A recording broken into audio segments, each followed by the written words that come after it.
Mark Rogers TV, the voice of college football, striking up the live stream on a Friday morning to bring you some more Miami football talk. The Hurricanes, of course, concluding ACC kickoff earlier this week on a Wednesday in Charlotte with Mark Richt and players trying to give you some different perspectives on Miami football. You may remember that Isaiah Kim Martinez, the sports editor at the Miami Hurricane, had joined us a number of times during the offseason to talk Miami football. It's always interesting to get the on-campus student perspective of Miami football, the fans, the students right there, and what they think about the Hurricanes. And we will do so for 2018 with Josh White, who is currently the sports editor there at Miami Hurricane and also the sports director at the campus station WVUM 905. Josh, how you doing today? Good. How are you doing, Mark? I'm doing great. Appreciate you doing this for the first time. Welcome. We talk to bloggers, broadcasters, writers all over the country about college football. So Miami's just a small slice of it, but a very important slice. The Canes fans are very fervent about Miami football. So we appreciate you coming on board. Remind everybody out there to like, comment, and subscribe. And, of course, if you prefer the audio, just go to Google Play, Podbean, iTunes, and Stitcher, and just search Mark Rogers TV right there as we get you set for 2018. Mark Richt speaking at the ACC kickoff. Josh, anything in particular that stood out to you? There were a couple things that what Coach Richt said kind of stood out. The one thing that seemed like it was kind of clear-cut, but Mark Richt kind of put it right out there, was MarkRogersTV is going to be the starting quarterback week one. That was expected from, I think, the fan base, expected by experts, if you will, especially with that game being against LSU at AT&T Stadium in Arlington, Texas. So I think that was kind of expected, but he went out and said that. That being said, they have some very talented quarterbacks on their depth chart. N'Kosi Perry, who came in last year and redshirted, Cade Weldon, who came in and redshirted last year. They bring in an incoming freshman, Jaron Williams, who spent the spring on campus. I think all three of those guys, he wants to see them compete for that backup job. He didn't necessarily tab a backup QB yet, but it seems like Malik's going to be the starter with one of those three as the number two. And really what Mark Richt loved about that situation is now that you have the new redshirt rule where you can play up to 4 games, that's going to allow him to play Jaron Williams up to 4 games. He spoke about trying to get them in time against whether it's Savannah State, Toledo, FIU, some of those weaker opponents in the earlier parts of the season, something he didn't have the flexibility to do last year with Cade Weldon and N'Kosi Perry. So how does that translate to the rest of the offense? Because it seems as though from a skill position standpoint, everything's in place. Very good running back from last year in Travis Homer, an upcoming back in DJ Dallas. The recruiting was out of its mind, bringing in Lorenzo Lingard, one of the very best in the nation. The playmakers on the outside don't only have to run through them, and that was even with a hobbled Amon Richards, maybe a question mark at tight end, but plenty of talent, young talent there. The offensive line, maybe that's another that's going to have to make it all go. Obviously, offensive line play is crucial, but from a skill position standpoint, it appears as though everything is very much in place from an experience and from a talent perspective. Yeah, absolutely. And I think they add a lot more depth with the recruiting class. Like you mentioned, Lorenzo Lingard comes in. He might be their number 3 back, who could be an All-American in the future. But you have Travis Homer is one of the best running backs in the country. You have DJ Dallas, who broke out last year. He's added on some more weight, really transitioning to that running back spot. Lorenzo Lingard behind that. Cam Davis, who as talented as ever, a 4-star recruit. Who knows how much playing time he's going to get. You talk about the playmakers on the outside. You have Amon Richards. You have so many other names to list. Lawrence Cager, Darrell Langham. They bring in Brian Hightower, Mark Pope. So many guys on the outside that they have. You talk about the tight end spot. They bring in 2 very talented tight ends, Brevin Jordan and Will Mallory. So like you talked about, it's going to be crucial to have a consistent quarterback, and that's something that may have lacked last season. As Malik Rozier was very good at times, but he was a little inconsistent. He wasn't necessarily ready for the starting quarterback job week in and week out. He battled a little bit of an injury, and that may have played a part.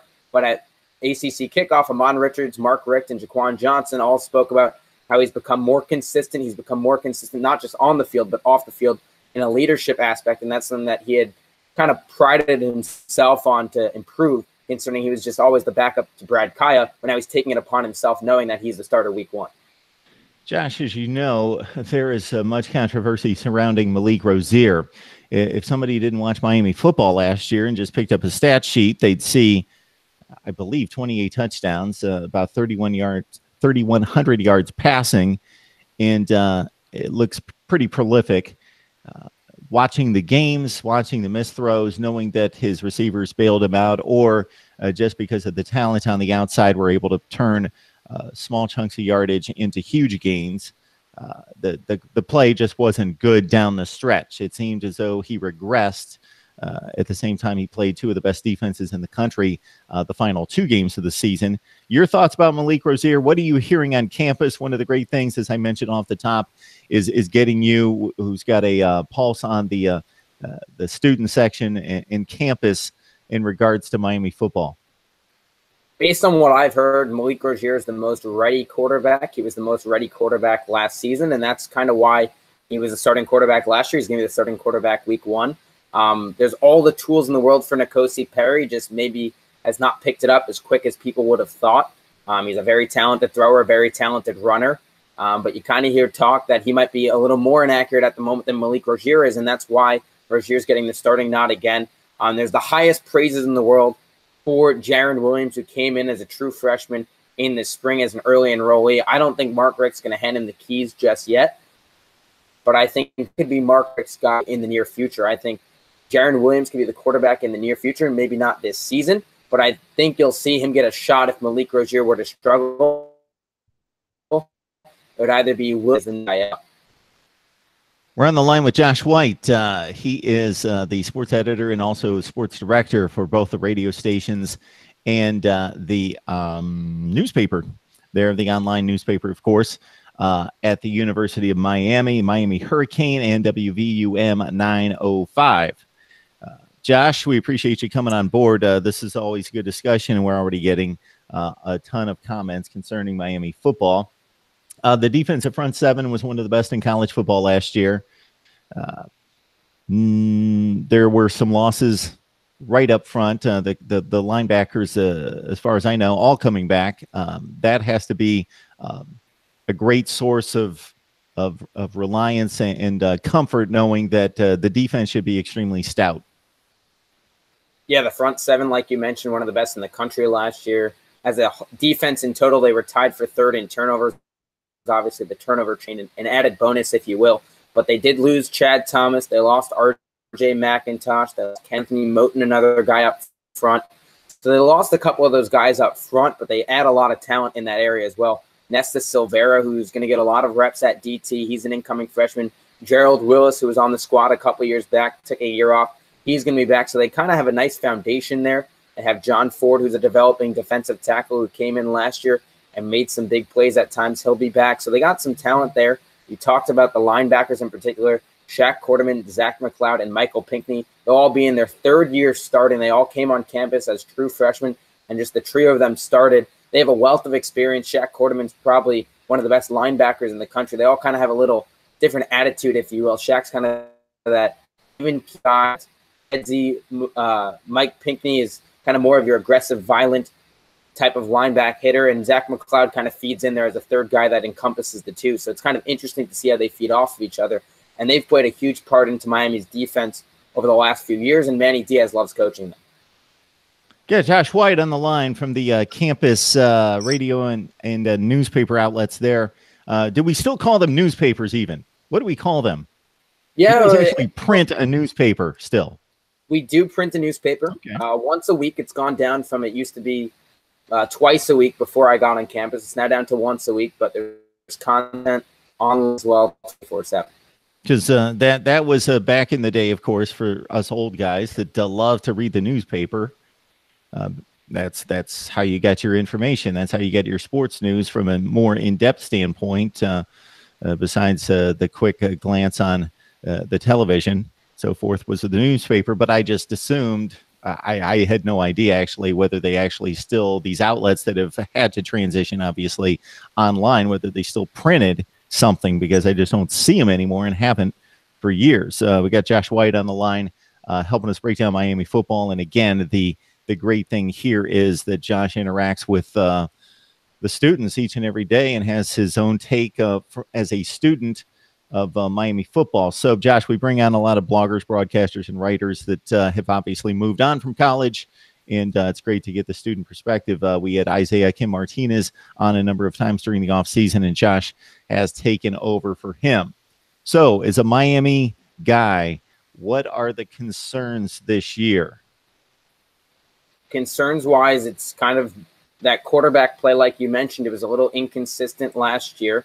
They're trying to take that hump over. The goal last year was to make it to the ACC championship, win the Coastal. They did for the first time in program history. Now it's kind of take the next step up. So you obviously have to win the Coastal again, make it to the ACC championship, but now try and take down Clemson or Florida State, whoever comes out on that side. But they haven't really had much success doing that in recent history just because the talent on those teams. I think the concern is probably quarterback play and kind of just a little bit of inexperience. A lot of freshmen are going to be playing in a lot of different spots. And week one, you're playing an LSU team. It's not necessarily your walk-in-the-park team that Miami might play in most seasons. So it's kind of growing up quickly, if you will. They have loads of talent. This is probably the most depth a Mark Richt Miami team has had since he arrived in the recent years. So it's going to be interesting to see how he can coach them up quickly to get ready for an LSU. They play Virginia Tech on the road. They host Florida State. They've got some good teams on the schedule. It's just a matter of can they get it ready quick enough? Because you got to think in looking at the schedule, LSU is pretty much a fair match in regards to just sheer talent. If we're talking just sheer talent on the roster, it's LSU and it's Florida State. And everybody else, from a matchup standpoint, if you're just talking about running 40 times and lifting weights and jumping high, that the talent's on Miami's side for the entire season. How did the students interpret 2017? Because taken as a whole, it's definitely a step in the right direction. Winning the Coastal for the first time, winning 10 games, getting to the ACC championship game, all the check boxes that are tangible pointed in the right direction. Being a 6-win team 2 years ago, then Mark Richt getting it to 9, then to 10. But just kind of the feel of it after the big start, and especially the loss to, it was not so much, I don't think, the loss to Wisconsin. If it hadn't been the blowout to Clemson when you weren't competitive and should have stayed within 10 to 14 points, most thought. And then, of course, the disaster at Pitt leading into the ACC title game. Yeah, I think like you talked about, there was excitement in the air. They went 10-0. They were the number 2 team in the country. They had college game day on campus. I think that's probably the most excited student fan base you've seen in a long time at Miami, and that was great to see. But then you have the 3-game losing skid at the end of the season, the heartbreak game in Pittsburgh, where just quarterback play, they didn't really have anything going. Malik Rozier was even pulled from that game for a couple of snaps as Sheriff came in to get the offense going. Nothing was really able to happen there. Then they went to the ACC championship game. They got really walloped by Clemson, like you mentioned. A lot of people thought it'd be 10 to 14, maybe even 21 points max, but it was a complete blowout. Miami just kind of settled for a field goal at the end, so they didn't get shut out. And it was just you could really see the difference in play last year, at least, between Clemson and Miami. And it was really won in the trenches by Clemson. They did all the little things right, and Miami just couldn't really do that. And that kind of went into Wisconsin, that you thought 2 evenly matched teams. Miami kind of had a home game, if you will, the Orange Bowl at Hard Rock Stadium, but Wisconsin bullied them a little bit. And I mean, just their running back play was really strong, and it was a team Miami couldn't really keep up with. So I think the excitement's still there. They love Mark Richt. I mean, the excitement's been building up since Al Golden was kicked to the curb and Mark Richt was brought in, and the wins are starting to flow in the right direction, like you talked about. 9 wins to now 10, an ACC Coastal Championship, an ACC Championship appearance, an Orange Bowl appearance. But I think the next step to get the student fan base in the right direction would be winning that major bowl game, maybe winning the ACC, and obviously, ideally, playing in the college football playoff. Hey, Josh, a few people allude to it online. It's always an interesting question for me as well, when somebody's covering a team, but also, I assume, a fan of the team, going to school there with other bloggers, broadcasters, writers, that I need to maybe clarify that. But Miami obviously has been what has been termed as a microwave dynasty, not a blue blood traditionally in college football, but just going back to the early 80s and then just dominated for the next 10 years and then another pocket in the early 2000s. So were you a Miami football fan before you stepped on campus? And how far does that go back? Do you remember any of the glory days? I was not a Miami fan. I've kind of been been taught those traditions that come along. A lot of my close friends grew up in Miami, kind of taught me that. My parents did not go to colleges that had prominent college football programs or college sports programs, that being said. So I didn't really have a college team growing up. This was kind of the fit for me that worked out really well. But, you know what I mean, just trying to catch up on history, you kind of take it all in. You talk to as many people as you can, ranging in age, to get their perspective, whether it's some of the students that went to school in the 80s and 90s, or even older fans than that have kind of been through the ups and downs, and you kind of get the gauge, you get the sense of the fan base. I've talked to fans that stayed from start to finish of the 58-0 loss against Clemson, and that life heard in this fan base not really being back to where they expect to. And a lot of people talk about, is Miami back? And when you talk to a true Miami fan that's been through the ups and the downs, they won't tell you Miami's back until they win a national championship. And that's kind of the way that I see it too. I think that's a very fair way to look at it, because you talk about maybe not necessarily like a blue blood, but a team that's had tremendous success throughout a large period of time, and they're just trying to get back to that. Yeah, Josh White on the line. He runs both the newspaper and the radio station there on campus at the University of Miami, Miami Hurricane, and also WVUM 905. Josh, that being the case, I find it very interesting, since I came up through the ranks in a very similar fashion in terms of television, radio on campus. Can you kind of take us through your normal days in covering Miami sports, not just football, of course. Football gets so much attention, but the basketball team, very good. The baseball team, usually very good.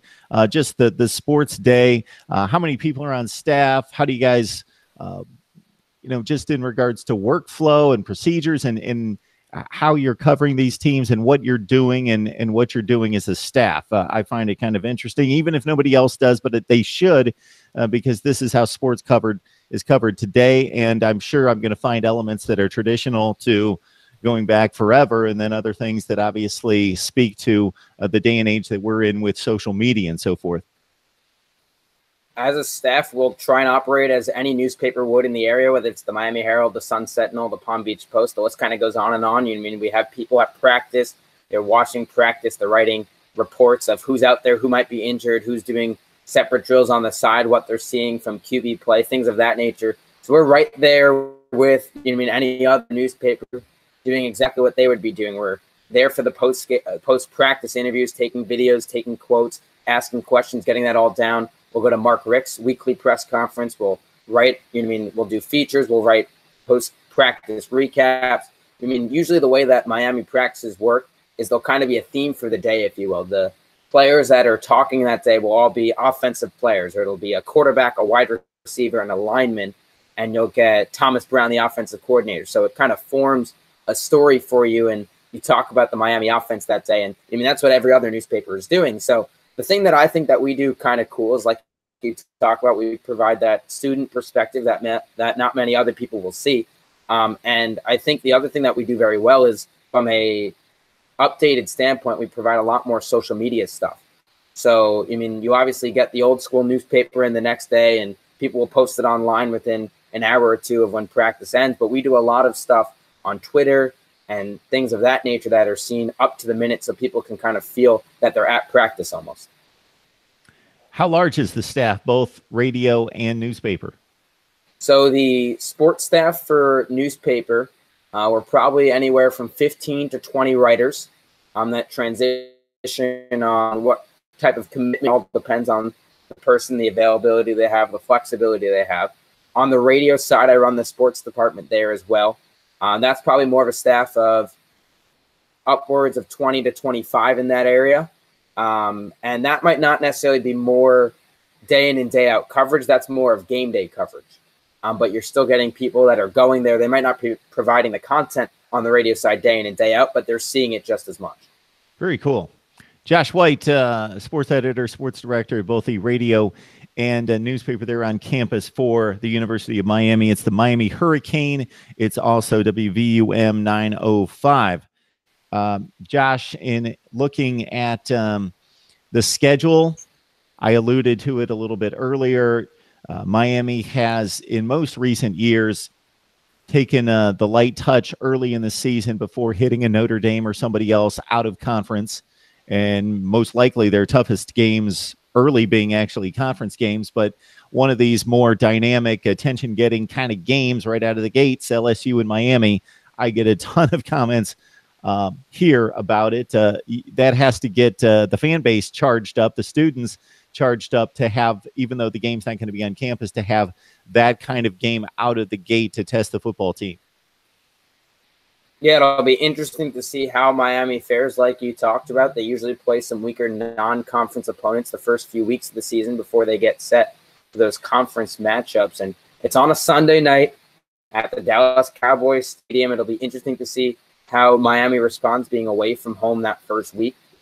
They usually play some of those weaker opponents, especially at home as well. But Mark Richt has made it an emphasis on scheduling some of those harder opponents earlier in seasons. They're going to play Florida the following season. They'll play Alabama in the near future, those early weeks. And I think the kids that grew up in Miami that are now Mark is recruiting year in and year out, they're excited to play in those games because in order to be one of those top teams in the country, you got to show that you can beat teams from any conference. You have to show that you can beat teams from any conference week 1 or week 13. So it doesn't really matter when you play them. So I was about to ask this question in a more traditional way, but we're much more connected now than we ever have been, of course, whether that's there's no isolation on campus. There's no isolation in the outer world to what's on campus, as you mentioned. You may have the best outlet and connection to the outer world with exactly what you're saying, as aggressive as you guys are on the social media. So you're probably aware, you're definitely aware much more than I am, but I hear it every day about Mark Richt, just in regards to the expectations of him being the guy to get you to that elite status, which, as you mentioned, most Miami fans would say, well, the standard has always been national championships, so we're not going to be satisfied till we get there.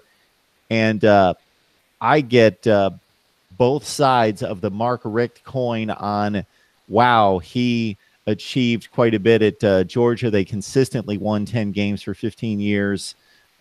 He was a bit unlucky in losing a couple crucial games that could have gotten him to national championship games. And just look at the track record at Georgia. Look at the improvement at Miami. We're headed in the right direction. We didn't even touch on recruiting. That's currently top 5 in the nation, something in that range. I don't know exactly, and it doesn't matter right this second, but the recruiting is obviously much better than it was 2 to 3 years ago.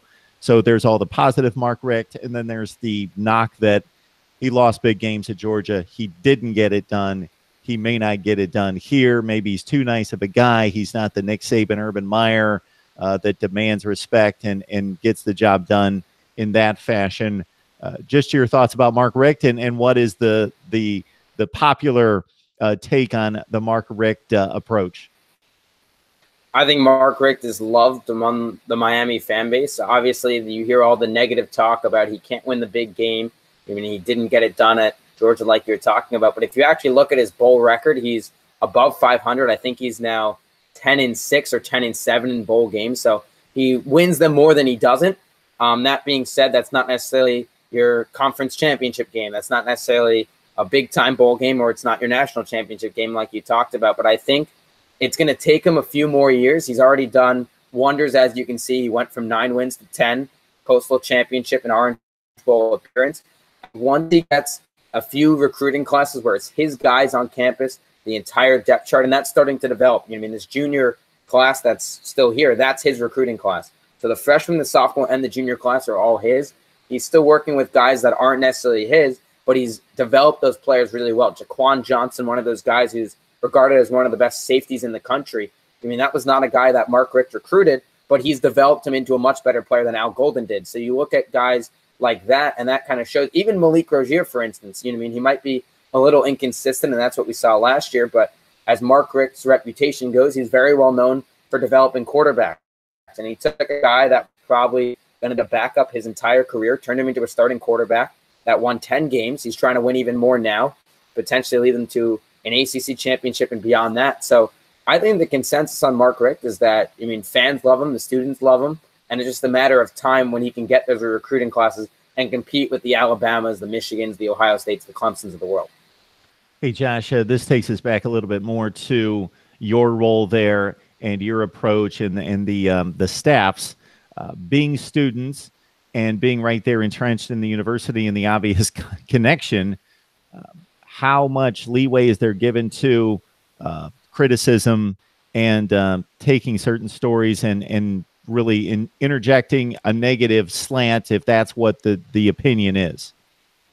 Yeah, so we'll operate just as any other newspaper would. So if there's, a negative side, if let's say someone fill in the name quarterback, those 4 interceptions, they obviously did not have a good day. That's going to be written. There'll be quotes about from that quarterback or the coach that spoke about it. It functions just as anyone else would. So there's not, that level of bias. It's just going to be unbiased news where you're going to get the full side of the story that's presented, whether it's in the press conference or whatever the players are saying after practice. You're going to get that feeling, and there'll never be a straight opinion article, because then that's where you get your bias. But you'll get analysis, left and right, but it'll be backed up by quotes from the players saying, let's say they throw 4 interceptions, they lose by 35 points. You'll get that stat there, and then you'll also get the analysis from the players breaking down their own games.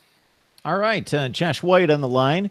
He runs both a radio and newspaper there at the University of Miami. It's Miami Hurricane, so if you just go to Twitter at Miami Hurricane, you will find the Twitter page right there, WVUM 905. I would assume that it's the same right there at WVUM 905? Yes, sir. Excellent.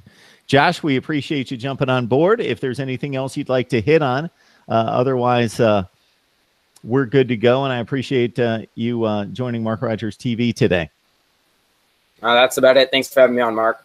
All right, we're going to do a little house cleaning here, Josh. You can just click out anytime you'd like. Appreciate you, again, talking Miami football with the Canes and the LSU Tigers set to play here in about 6 weeks.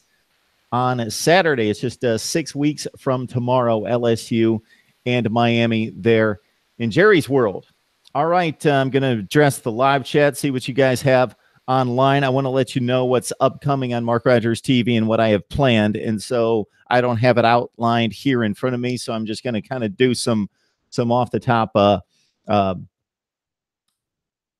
administration, little work to let you know what the lineup should be, what I want it to be, because you guys need to be able to count on me. And I think the more successful YouTube channels, the viewership, the subscribers know exactly what's coming when.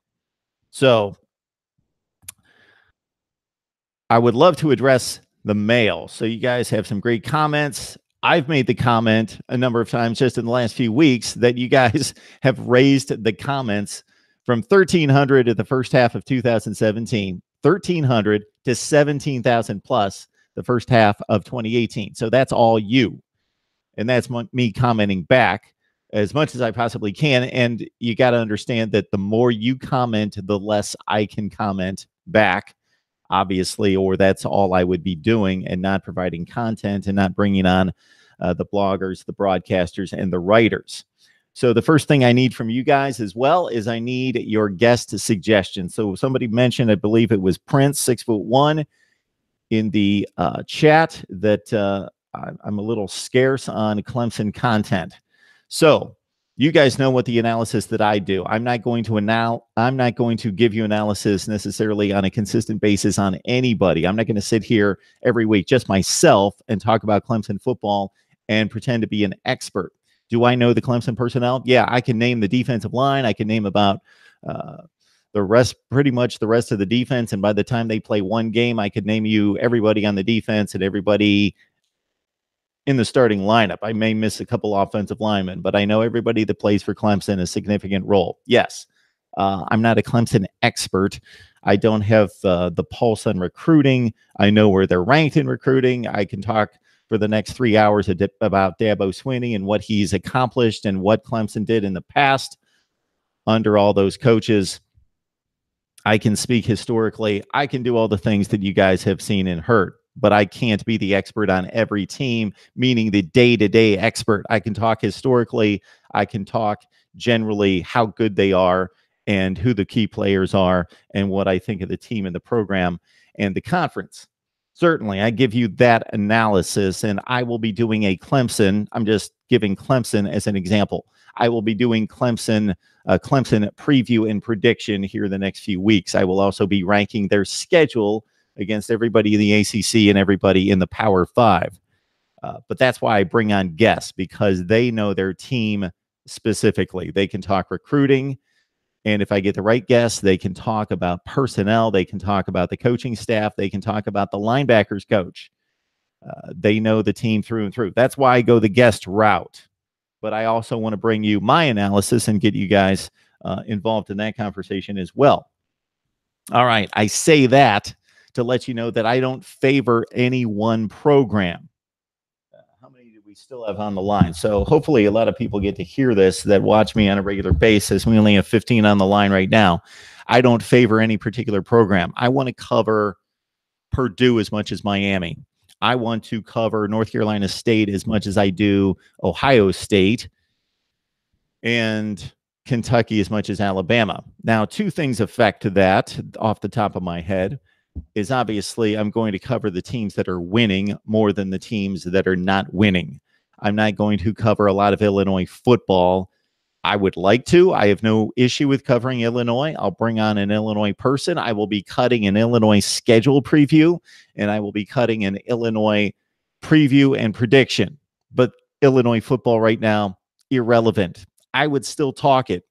If I was doing this full time, I'd probably talk Illinois football on a regular basis, meaning hit them up once a month, and also probably preview the games and get a quick recap. All right.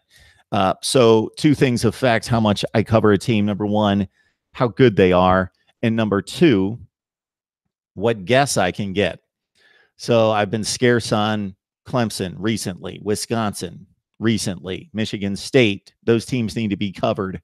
Nebraska, we've got Parker Gabriel on the line on a fairly regular basis every couple of weeks. I would like to do more with Nebraska.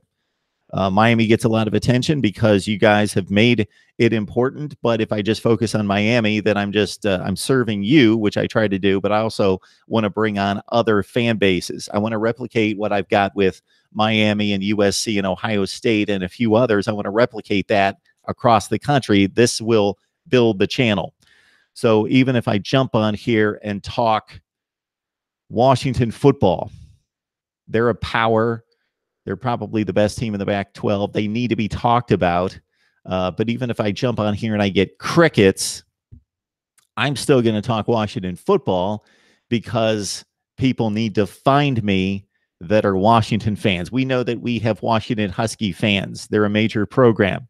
It's not that if I get 13 views on a Washington video that they have no fans. They just haven't found me. So I need to churn out the content so that they find me and do some other things that I'm exploring right now to have fan bases find me, if that makes sense. All right. You guys don't want to hear about Arkansas, Central Arkansas. Okay. All right. Checking out the chat here. The other thing is, this is what I've got planned for the next, 6 weeks. We kick off in 6 weeks.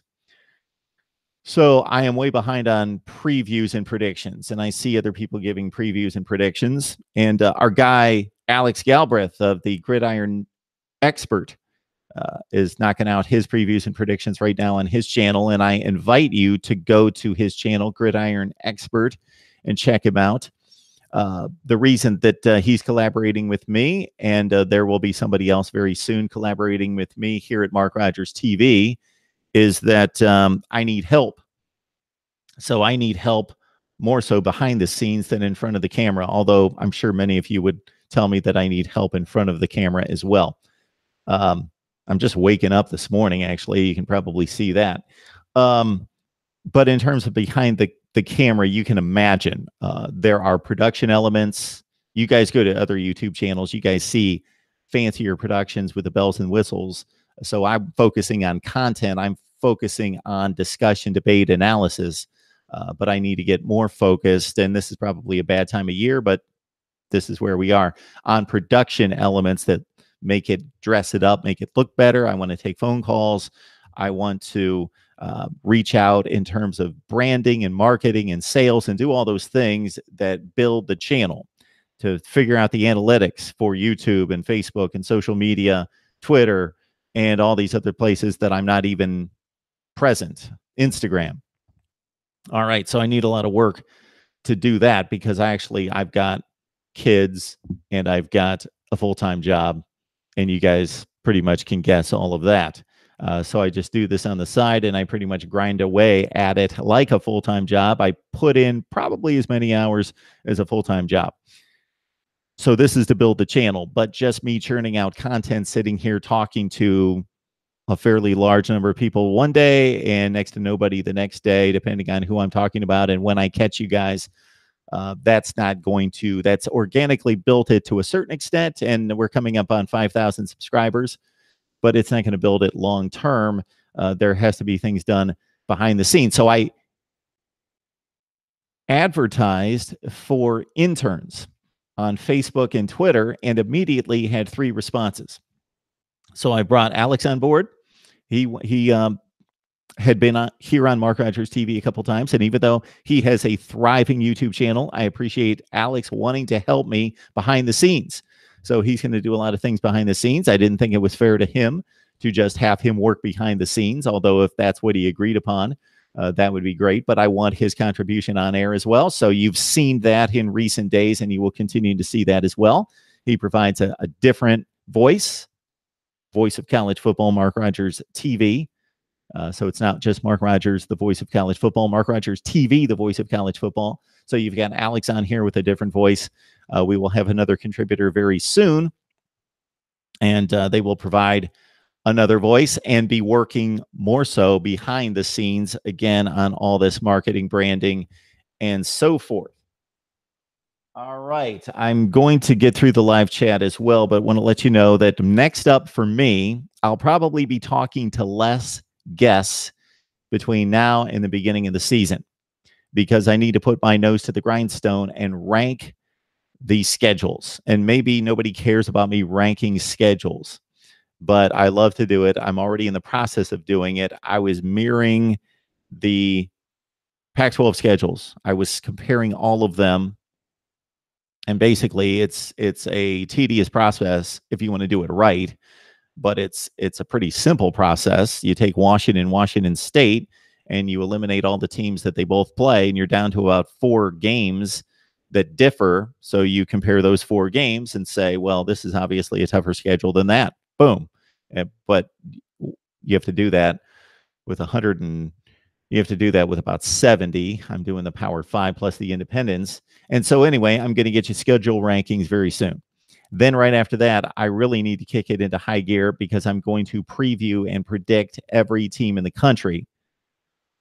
So I should have started that a while ago. But here we are 6 weeks away, and I got to get to all the Power 5. I would love to do every team in the country, but I just don't think it's possible. So I will get to the Power 5.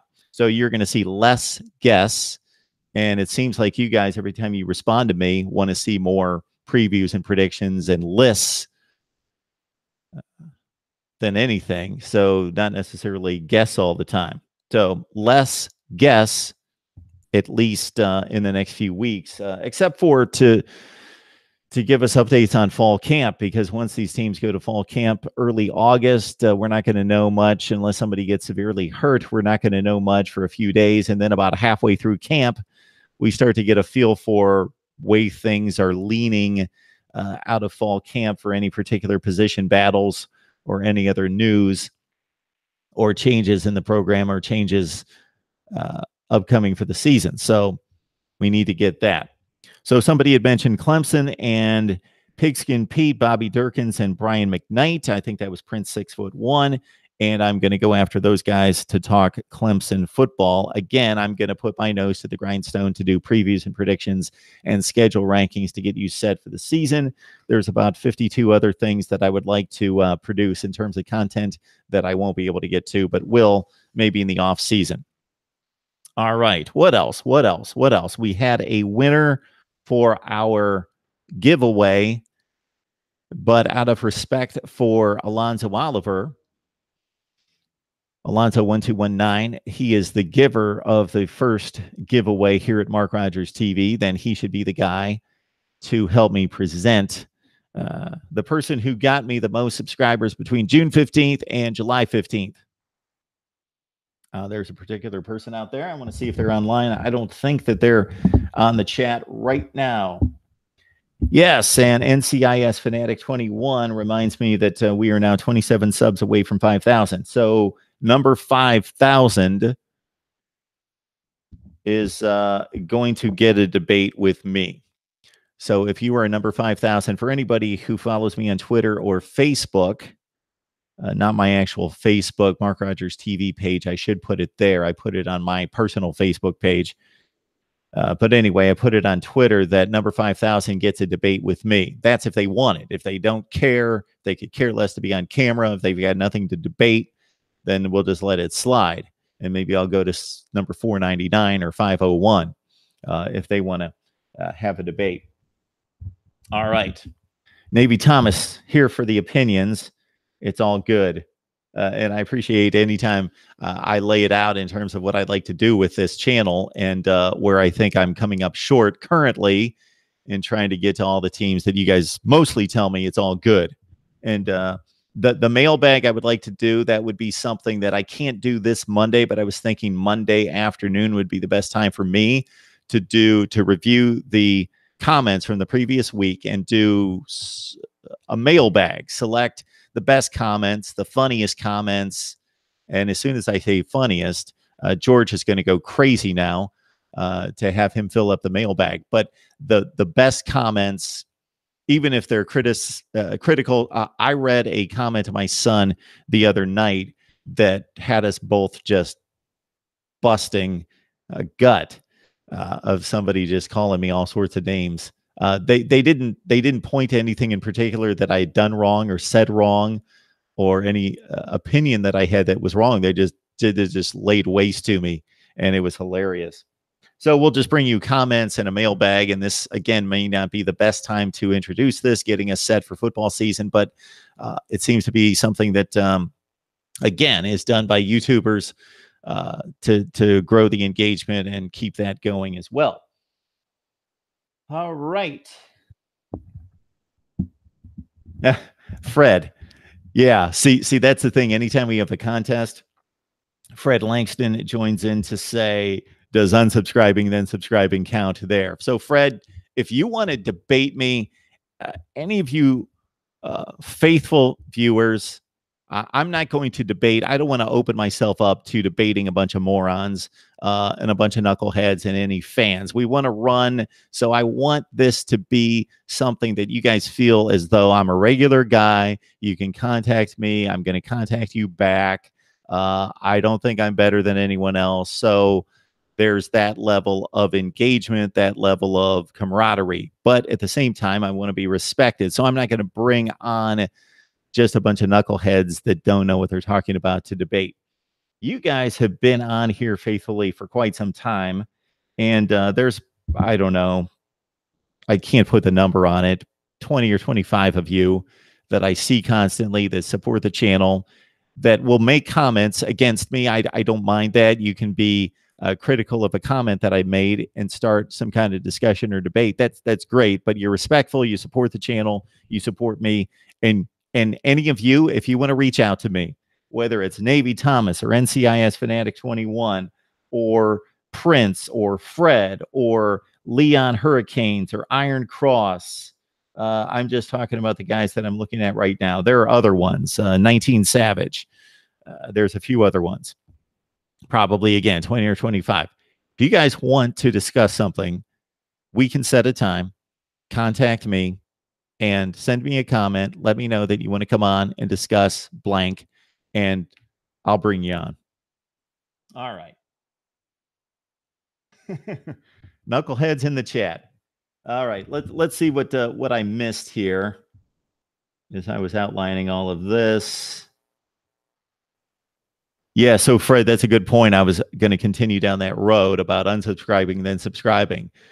That's something that I don't have the patience to do, but to verify the subs for the person that won the contest or any of them, you know, hopefully someday we're doing a giveaway and I say whoever brings the most subs to me in a month wins blank prize, and somebody gets me, you know, 142 subs.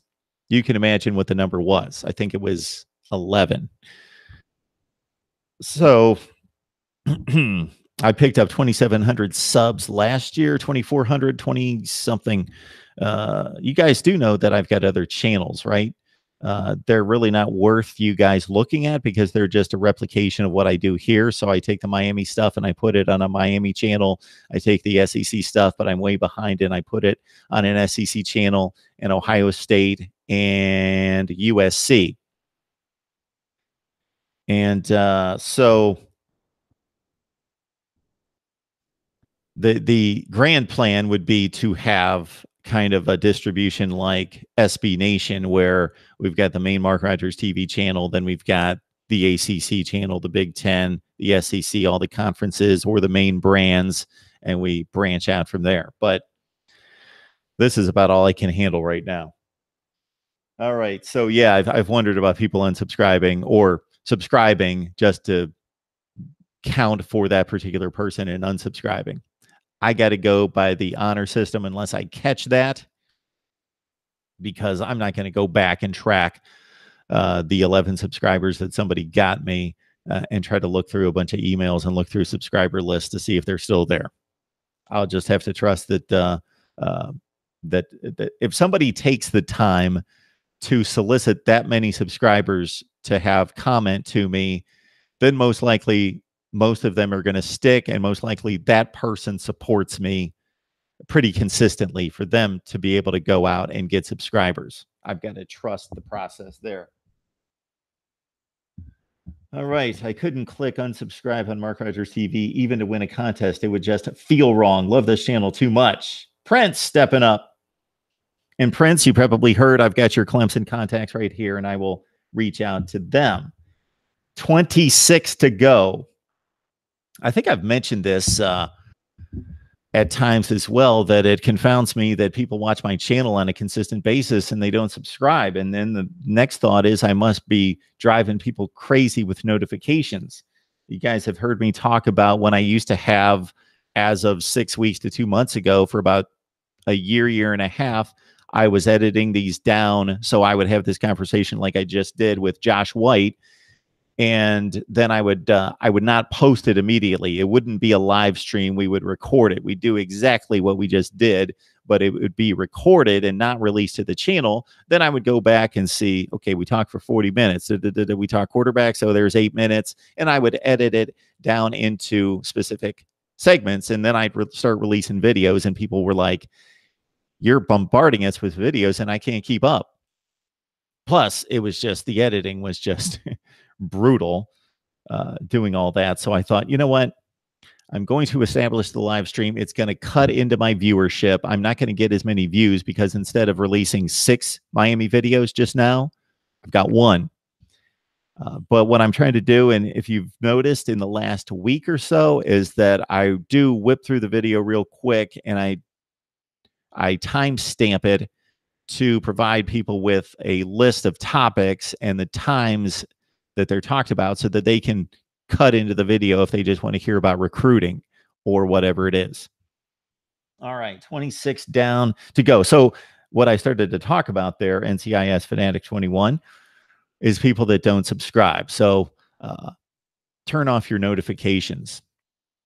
Please subscribe if you love college football. If you love college football, I can't imagine that even the big outlets are as engaging. They can't be. They aren't.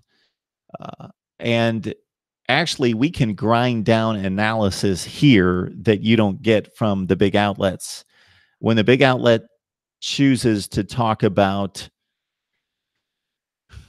Ole Miss once in a zillion years, yeah, you can find it there. And some of the 247 and Rivals, they do a great job, obviously, with their specific sites covering those teams. But we grind it down pretty heavily here, whether that's from a national perspective, which I love to talk about, or if we've got the Iowa guy on, then we're going to talk about the Iowa offensive line. And there's going to be a lot of crickets out there that don't care. But at the same time, if somebody comes across me and finds that this guy will talk about Iowa football and grind it down into dust, then I'm going to subscribe. So I've probably subscribe to 5 to 10 people. I don't really know who I'm subscribed to right now. I don't even think half of them are sports people, just because I take in a lot of content on YouTube, but I just don't think to subscribe. So I guess I'm not adhering to my own rule, but I don't specifically watch anybody's channel. But I've subscribed to a few people. I've subscribed out of just courtesy and doing them a favor because they do me a favor by subscribing. So I've done a few of those. Do a lot of that on Twitter. We'll follow somebody because they follow me. Sometimes if they've got a legitimate outlet, if they've got a legitimate platform, I just don't follow every fan that follows me because I don't want to clutter up my Twitter feed. But do I think that I'll reach 5,000 by midnight? So NCIS Fanatic, I've picked up about 350 subscribers in the last month. So that's about 10 or so a day. That leads me to believe that I'm not going to make it by today. But maybe we put on a big campaign. I put it on Facebook and on Twitter. And hopefully, again, what I was starting to say is that I'm subscribed to people and I don't even know that they produce content because however I have my notifications set up, I just don't know. I don't play with my notifications. I don't know how I'm set up on YouTube that they don't bother me. So if people out there are watching and you love college football, I just can't imagine that you wouldn't subscribe and support me in that way. And again, I say this all the time. You don't have to agree with me, but if you believe that I am putting out quality content, that I have quality guests, that at least I am doing my damnedest to provide unbiased analysis. You don't agree with it all the time, but it's unbiased analysis and it's logical and I do my homework. And that doesn't mean I never make a mistake.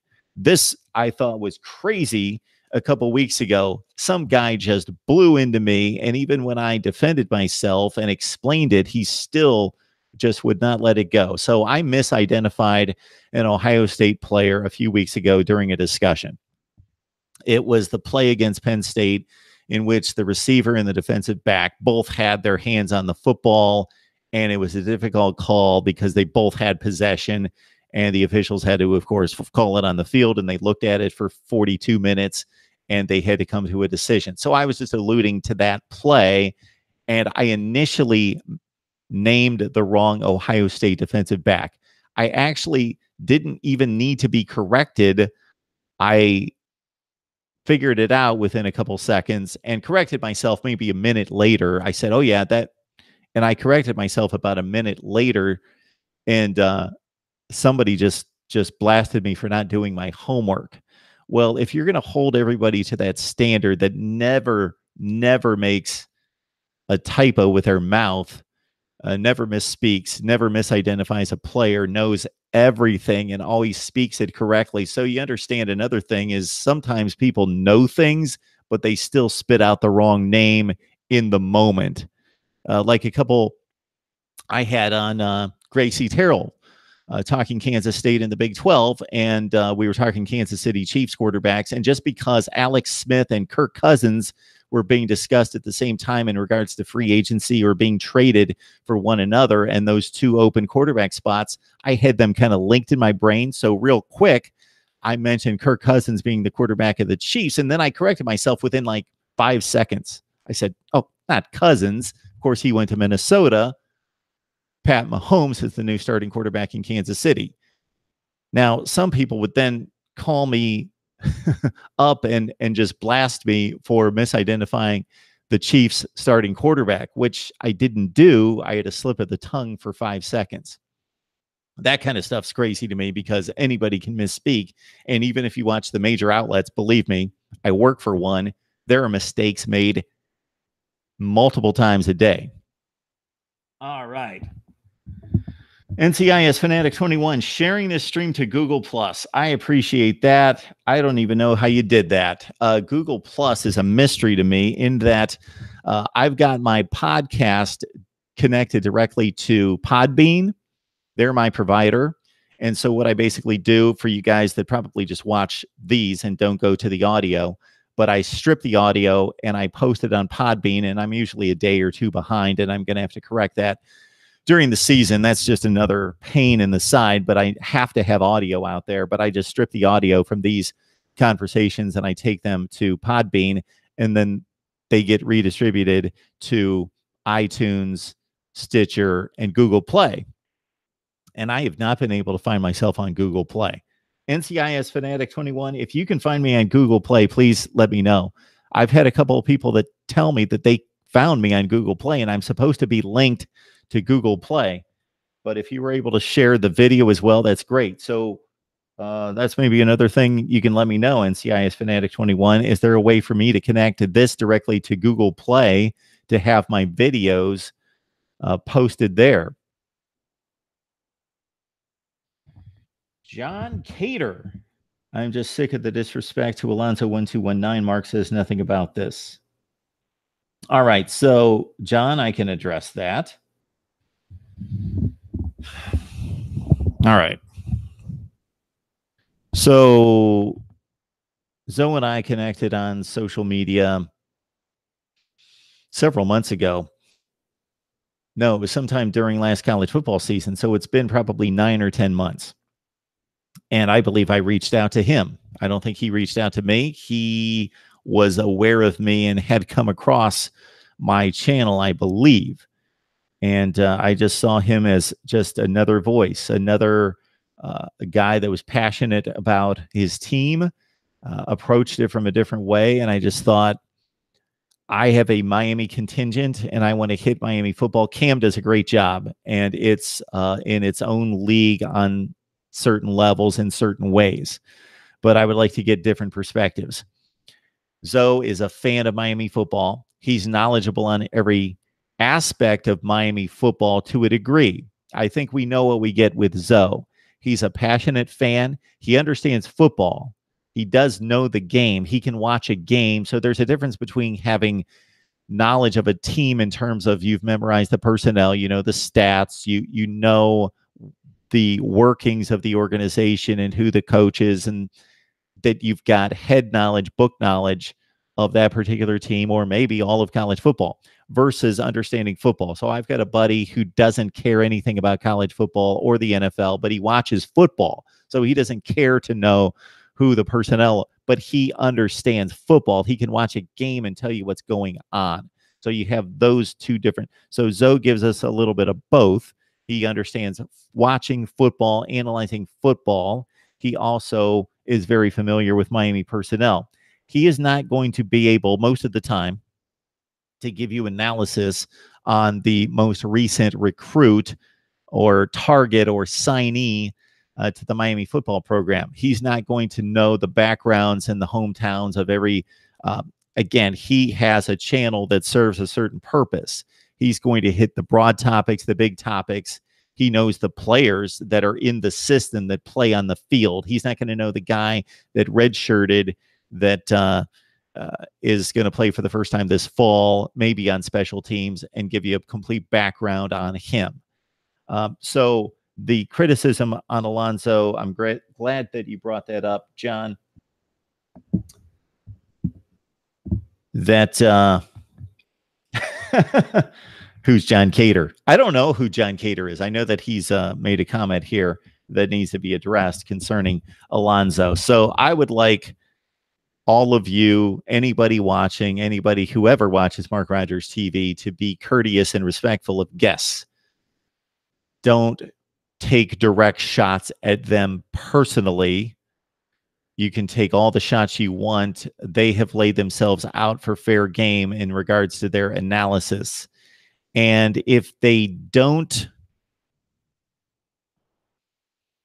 meet the standard of being able to analyze a team or college football in general, there's a way of letting me know that you don't appreciate that guest, and you can do it in a respectful way to say, Mark, that person's not the best guest. I would prefer that you bring on A, B, and C to analyze Georgia, for example. So hopefully I pointed that out and explained that in the right manner, that I would like to have my guests conduct themselves in a certain way in regards to bringing it and have you guys respond in a respectful way. So not every guest that I bring on is a complete expert on college football or even on their team, but there might be a reason why I bring them on. I would say that I bring guests on for three particular reasons, and hopefully a combination of those three. Number one would be knowledge, insight, perspective, ability to communicate knowledge and insight on that team, even if they're completely unknown. If somebody had zero platform, if they had no website, if they had nothing, but in some way proved to me that they had great knowledge and insight and could communicate on any particular team, I would still bring them on here because it would be a great discussion and maybe they start to pick up a following. Number two, that person's a celebrity of sorts. So they are helping me gain influence and credibility, and they are reaching an audience. So I've had people on like Phil Steele and Taylor Rooks and Peter Burns and Jerry DiNardo and a few other people that don't come to mind right now who have a larger audience because they're on a network or online to a larger degree. And maybe it's taken on a different type of conversation. It's more about their career, how they approach their job, that sort of thing. And maybe if we talk about a particular team or we talk college football, it's kind of light because maybe that's not their area. And I've had a few of those people on. So their influence helps me. People want to watch them. They're going to retweet and repost the video, and it brings more attention to Mark Rogers TV. Hopefully, in addition to them being a celebrity or having some level of influence, they also are knowledgeable. That usually goes hand in hand, but not always. So those are two huge reasons that I have people on the show. And the third factor would be the entertainment factor. If somebody's entertaining or they have a certain feel or vibe and may not be the most knowledgeable, they're not like a beat writer, anything like that, that they have complete command of the personnel or the roster, but they provide some level of insight, then I go into the interview knowing that's the type deal I'm going to bring across on that particular segment. So hopefully all that makes sense. Certainly there are people that I've had on here that I respect them as people and they're nice people, but I haven't invited them back. And if there's anybody that I've had on in the past that no longer comes on, don't assume that that's my decision. Sometimes they're just too busy or they stopped doing whatever they're doing or they just don't have time or they don't respond to me anymore, whatever it is. But other people, I have chosen not to have them back on because at times I've had somebody come on to talk whatever their team is, and I know more about their team than they do. And unless they're extremely influential or extremely funny or entertaining, I'm not going to have them back on because I know more about their team than they do. So why have them on? Okay, what are you guys talking about here? What's your Cash App to support? Don't have a Cash App. I'm working on Patreon. John, if you could give me some suggestions on a Cash App, I got to admit, I don't even know what that is. So if you could, and if you guys have suggestions for guests, please make that a regular comment. I did catch Prince's comment about the Clemson guys that he would like to see. But a lot of the chat, once it posts, I can filter through the live stream and find your comments, but it's also difficult to find it that way. So if you could just leave me a comment of what guests you would like to see, you guys. So that's my main deal when it comes to guests and what teams I cover. Think you guys get it. I'm going to cover the biggest teams, the best teams, the biggest programs, the teams that are winning. That's first and foremost, but I'm also going to favor the teams that I can find guests for. So it's that combination. John, Mark, you're the best. Thank you for addressing this. What's your Cash App? Yeah, John, you'll have to explain that to me. And John, it's great to have you. Welcome to Mark Rogers TV. And since you are on the line commenting, I would love to know how long you've been watching the channel. Panther Pro 22, Mark, I've been looking at running back films so I can put together a solid top 10, and Damian Harris really stood out to me, even over Dobbins, Taylor, and Dillon. So I'm guessing Panther Pro 22, this is your aim to have a discussion here. So certainly you have earned that right. So if you would like to go to MarkRogersTV at Gmail, send me an email there, and we can set up a time. I'm up here struggling just a bit today. I don't know if you guys can catch. I basically rolled out of bed and went to the live stream with Josh, and I'm still trying to work through it. I haven't had a thing to eat or drink or anything besides a little bit of water. So, all right. One suggestion for you who might help. One suggestion for you who might suggest help for Mark: find the new guy on the block. Sports writers, that is, find the new guy in the block. So Navy, I gotta let you know that I don't follow the logic. If I'm reading that correctly, why would I want to have the new guy in the block? So the other aspect of that is most of the people that I have on, they have Twitter accounts and they retweet the post and hopefully bring more attention and more viewership to the segment. George, I've been watching since my handle was, whatever that was. I could never figure that out. And then I went to Bull Gator, and then I just put George once I figured out how that works. Okay. George, you're something else. I appreciate the comments from George. George says some things that are just indescribable. The wit. And sometimes, sometimes things are funny because they make absolutely no sense. So that's George most of the time. The other times they do make sense and they're still funny. The old guys, sports writers, are already set. So this means that Navy, we'll have to talk about this offline. All right. What else do we have here? Baseball honors Medal of Honor heroes. NFL still wants no anthem. You guys are talking about something else. I would never take a personal shot at a guest. I might take a shot at their team because that's what makes college football fun, of course. So don't get me wrong here. You guys know I'm not a big trash talker kind of guy, and I'm not representing a team. We had Uncle Lou on last week. So what Uncle Lou does is great. He's a big Georgia fan, and he's explained this to me, and he's explained this to the viewers the times that I've seen him. He's going to talk up Georgia football, and he's going to let people know that they're going to beat everybody 100-0. But he also likes to provide unbiased analysis, and he tries to be as unbiased when he addresses another team as possible, unless he's just trash talking somebody else, most likely in the SEC. I don't do that.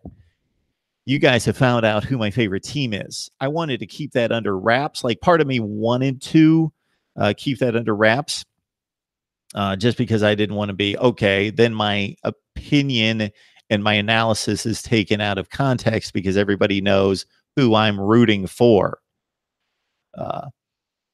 And I think with a number of people, the way they commented back when they found out I'm an Ohio State fan, that I'm biased toward Ohio State, and now they found it somehow obvious and that they wouldn't watch because I couldn't be fair. Okay, let's all understand that 99% of the broadcasters and writers and analysts out there are rooting in their minds. They are rooting. They graduated from a school.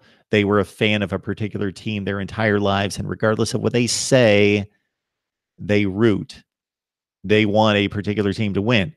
They can put that to the side. I've put it to the side to say Penn State belongs in the 2016 college football playoffs. Ohio State did not earn it. I got blasted last year because I stuck up for Ohio State and believed that they should have been selected based on their Big Ten championship and more quality wins. And I was blasted when people found out I was an Ohio State fan because they put those two together. Mark's going on a rant because he's an Ohio State fan, and he's putting in Ohio State over Alabama, and he's blind to Alabama being better than Ohio State. And a lot of people didn't listen to me say, Alabama is probably better than Ohio State. And I was saying that at the time, but I was saying I'm not into judging teams based on who I think is better. This whole illusion of we're going to put the 4 best teams in the playoffs. We don't know who the 4 best teams are until they play one another. And only one plays 1 and 1 and 4 and 2 and 3, if you want to go by the seedings, play each other. So if you can, I know some people don't agree with that, and their logic is, well, most people can agree on these are the 4 best. And but I look at track record and resume and think the conference championship should mean something. John, thank you so much. I appreciate it. All right, that troll that collects the money when you go to Trip Trap after his whatever you guys are talking about. Okay.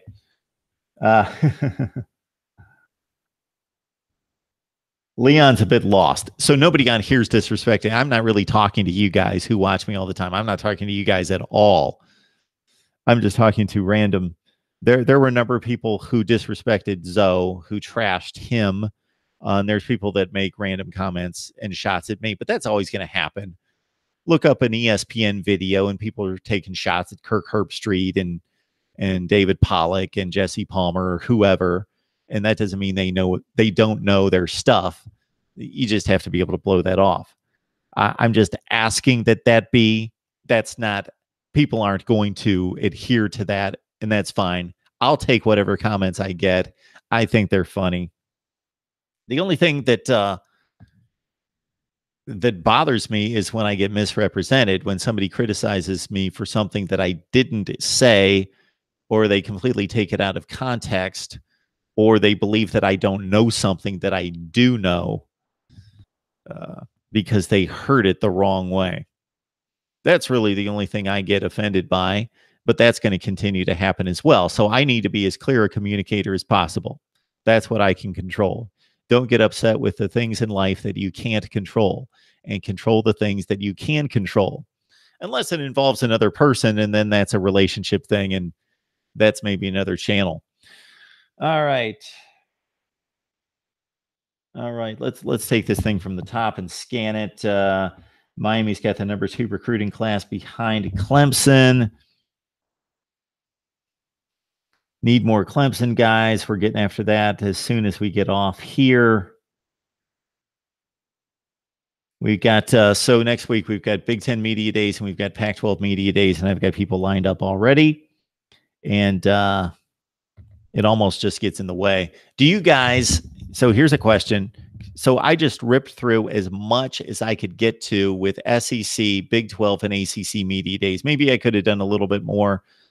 I still had a number of people that either didn't show up or canceled on me. So also understand that sometimes you guys will get a notification and it will say Team A 8:30 Wednesday night. And then you guys like nothing happened. That means that person didn't show up. That's another reason to get out of the game of having too many guests on and relying more on my own analysis and these live streams and straight interaction with you guys, is that it is a pain to book guests. I reach out, they get back, we can't make that time or this time or that time or this time, and then about 10% of the time they don't show up. All right. North Carolina getting themselves into trouble again. I caught some of that.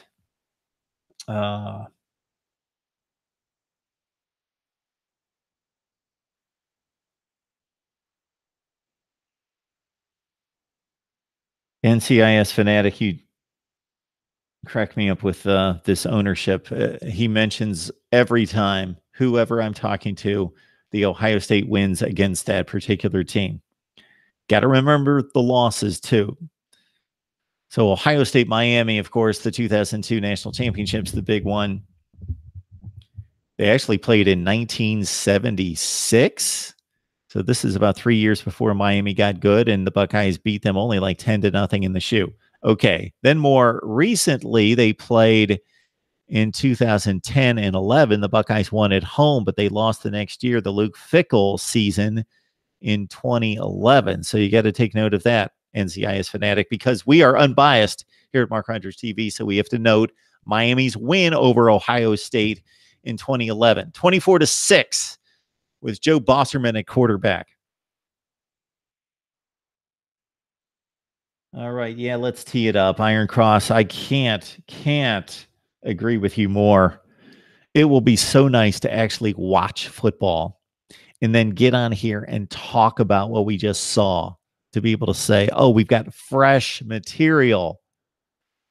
Can't wait. Can't wait. LSU, Miami, Notre Dame, Michigan, Virginia Tech, Florida State. Even that Thursday night game, I am looking forward to watching Northwestern, Purdue on that Thursday night. Who else is playing that opening weekend? There have to be some other good games. Alabama, Louisville. Do you guys think Louisville's got a shot in that game? I tend to think that's got 42-17 written all over it. You guys let me know. Abe is a Cane fan, but LSU ain't no Indiana. Iron Cross pointing out that aside from the Saban era at LSU, and it rings true for the most part, LSU has been little of a contender on the national scene or even in the SEC, aside from Nick Saban. I know you'll quickly say Les Miles won a national championship in 2007, of course. That momentum, not necessarily the players, he recruited just about all those players and signed them, was Nick Saban generated, established. LSU, we talk about LSU as a true power, and they are from the standpoint of the buy-in from the state, the support from the area, the recruiting, the talent in the South, of course, but specifically in Louisiana and where else they recruit in Florida and Texas in particular, Mississippi. LSU has a number of the check boxes filled in that speak to elite power in college football, but they're missing a few others. I started watching college football in the late 70s.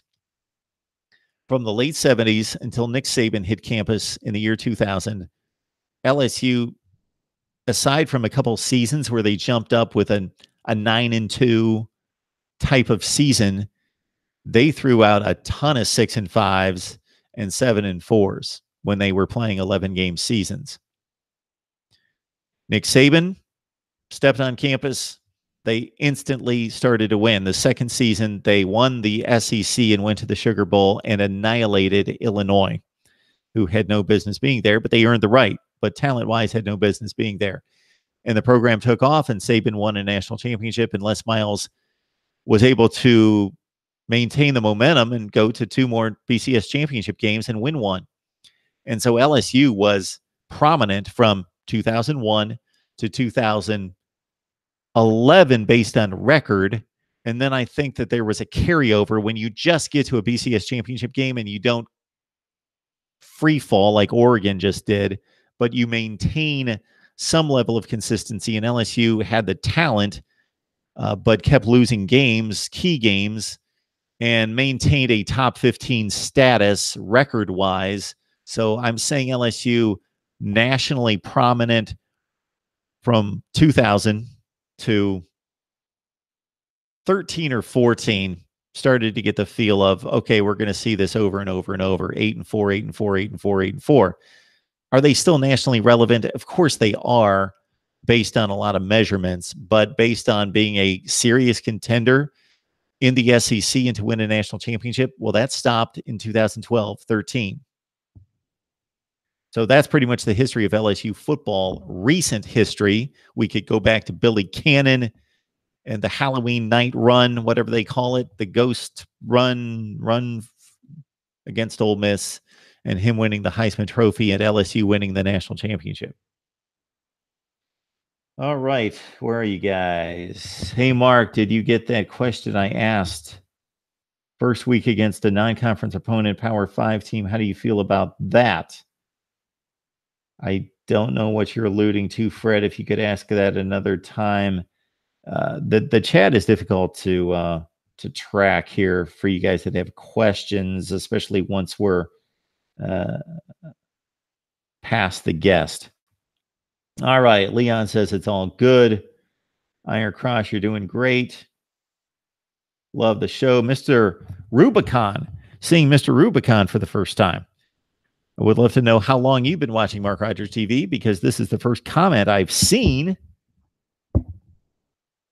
And we got Fresh 3542. We need better tight end depth and defensive tackles.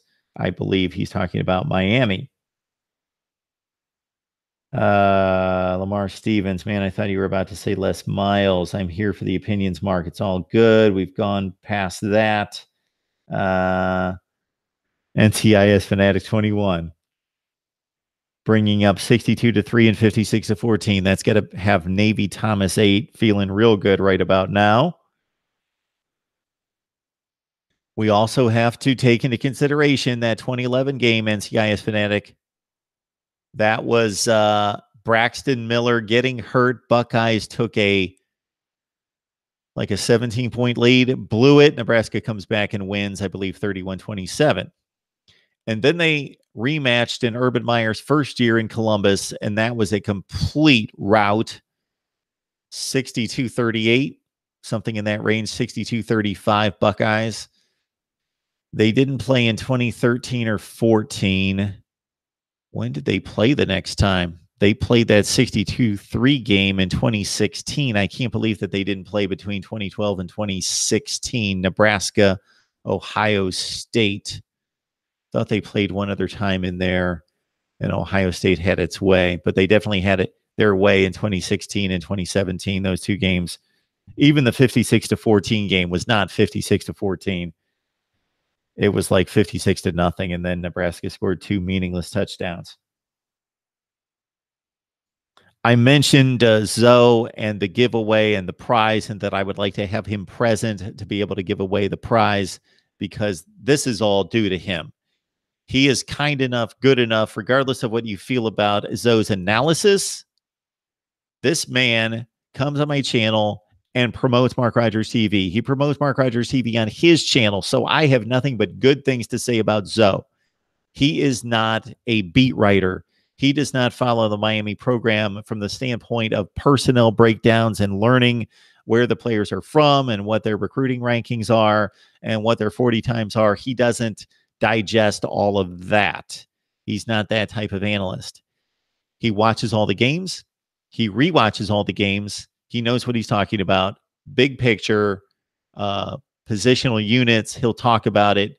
You know what you get with Zoe. And if you can appreciate it, if you can understand it, then you should appreciate it. But I need to have Zoe on to announce the winner of the contest, because it's all due to him. I'm not paying him a penny for him to supply swag for the first ever Mark Rogers TV contest. That's the kind of guy Alonzo 1219 is. All right. I don't know that I've missed anything here. George has been busy working, but I'm listening. Great show. Keep up the good work. George working today. And we've got about 25 subscribers to go to get to 5,000. And number 5,000 will be here at Mark Rogers TV, if they so choose, to debate me on something in college football. I would love to be able to reverse my subscriber list and see who my first subscribers were. So that might be many of you. I'm close to 5,000. So they're subscriber number one, whoever that person is. Unfortunately, for any of you that have YouTube channels, look at your subscriber list. And if it's only like 12, then it's easy to filter through. But they show you the most recent, and then the list goes back from there. And they don't have a setting to show you the first. So one night I thought, I'm going to go back to the start. And I went page after page after page. I probably went, think about this, 30 pages, but that's only like 900 people. I would have had it. I did it forever. And I just thought, I can't get back to the first subscribers, unfortunately. Maybe that I'll give that to one of the people on staff. One of my folks on staff can do that and find out who my first subscribers were, print out maybe the first 100, and I can give you guys some credit for being here from the very start. Navy Thomas 8. Who in the hell would diss Alonso? I hear you. All you have to do is look at the Alonso posts here at Mark Rogers TV, our discussions, and look at the comments, and you'll see the last couple discussions have been the worst. The worst for comments coming into Zoe. Been bad. George says, thank you for the timestamps.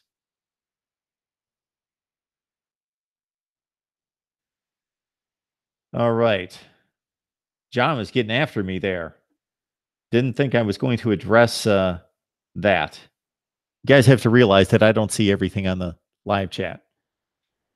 So if you give me some kind of suggestion or comment or ask a question and I don't address it, I think I've proven myself to respond to as much as possible.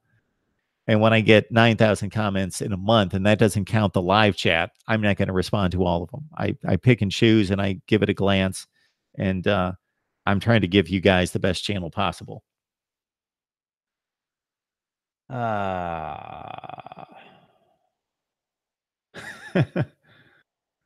Ben Pratt's been joining us for a number of weeks here at Mark Rogers TV and maybe before that. All right. Who's going to be the Clemson quarterback? I think this is going to be similar to the Mark Richt decision with Miami. Dabo Swinney's going to select Kelly Bryant as his quarterback. I would be a bit surprised if he didn't. I wouldn't be shocked. But just because Trevor Lawrence is the most recent five-star, Hunter Johnson being the one before that, understand that Kelly Bryant did a nice job of handling this offense through the regular season and the ACC championship game. The Alabama game really exposed his weaknesses and really exposed his limitations downfield throwing the ball. But I think Dabo's going to go the safe route unless we see something in fall camp that we're not going to see, that Dabo sees, that, okay, Trevor Lawrence is the better quarterback. He is the bigger ceiling, the higher ceiling. He has the bigger arm. He's going to be the better player long term. Plus, he's grasping the offense and he's making the right decision. So he's step in step with Kelly Bryant there. Plus, he gives me this. Then maybe he pulls the trigger and selects the best player. Don't assume that Trevor Lawrence is going to be the better player than Kelly Bryant. Kelly Bryant had a good season last year. He had a rough go against Alabama, and that was partially on the offensive line, and that was partially on his receivers not separating. Now, his play was not good against Alabama either. I get that, but don't compare him to Deshaun Watson. There may never be another quarterback at Clemson who can match what Deshaun Watson did, specifically in those two games against Alabama, against the best defense or one of the three best defenses in the country. What Deshaun Watson did against Alabama. When have we seen that? We saw Johnny Manziel do it once.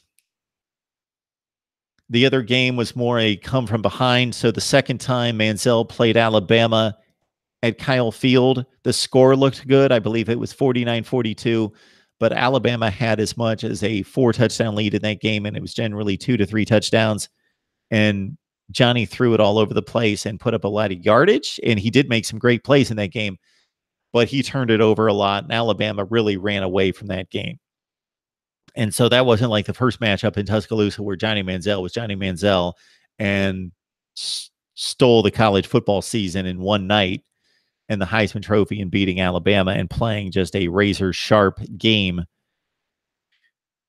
And, man, that's been 2012. That's been 6 years ago, and then Manziel followed it up with another big season in 2013.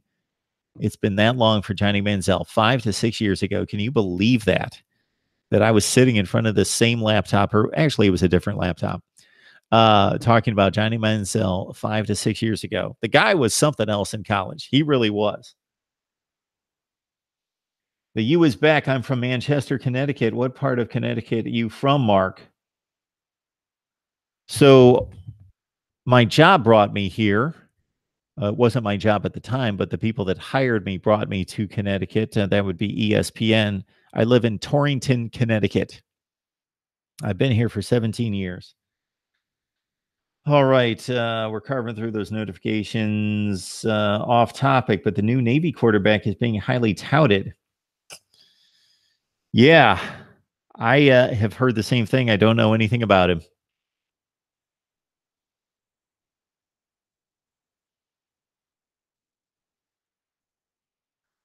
Then we've got all these Zoe comments.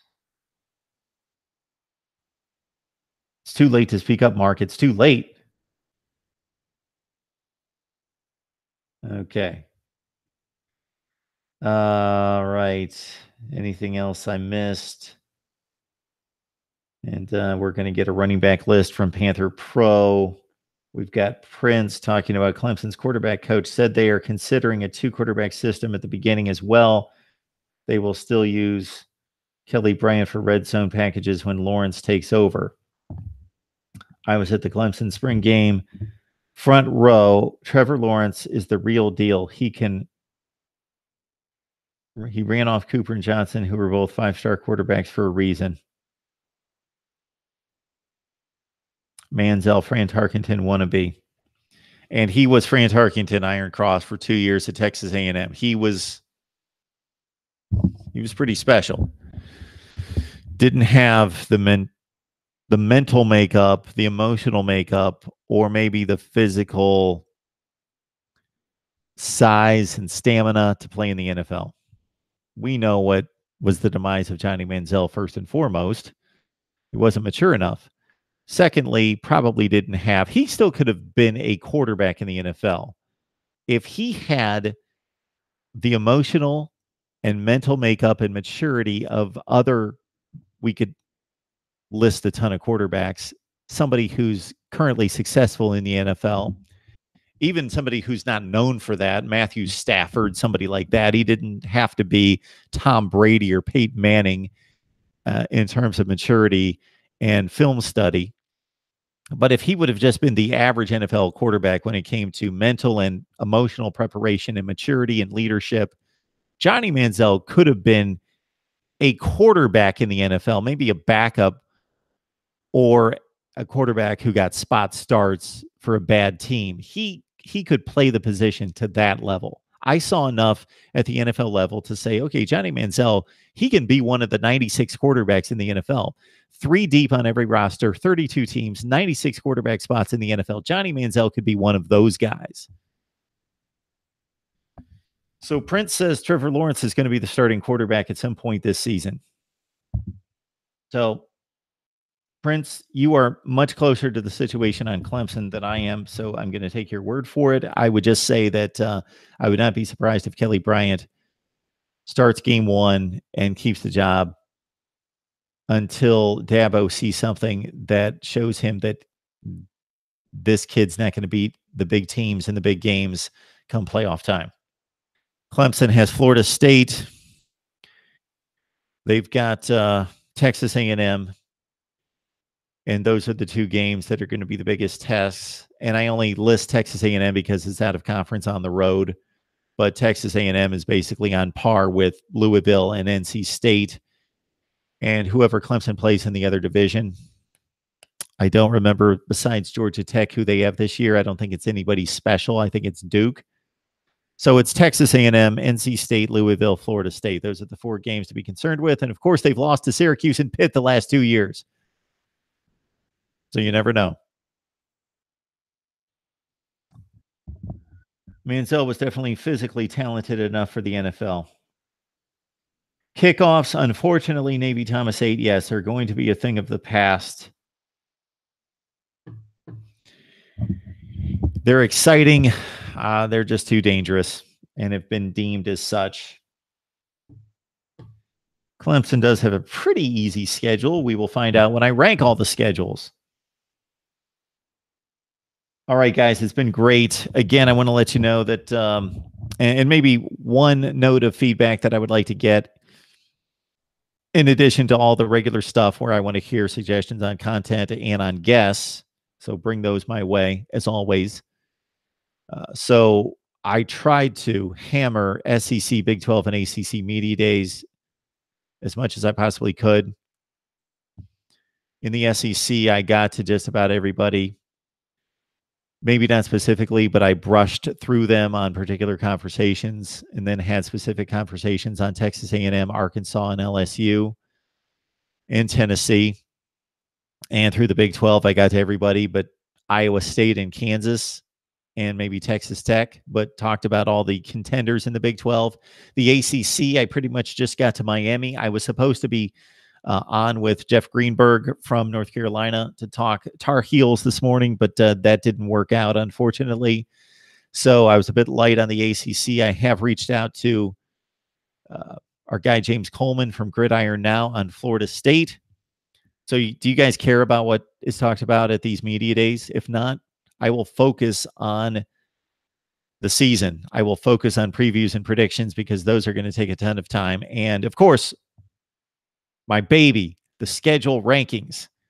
Next off season, I've got to do schedule rankings sometime around spring football, or maybe do it right after spring football. I should not be doing schedule rankings 4 to 5 weeks before the season starts. I shouldn't do that, but I'm still going to do it. I'm a glutton for punishment. Wisconsin has an easy schedule. Well, they do have Michigan this year, as they did last year, and they've got to go on the road for Michigan. And they also have Penn State, and the division's not bad. I know the Big Ten Western Division gets slammed, but it's full of a lot of legitimate programs, not elite powers.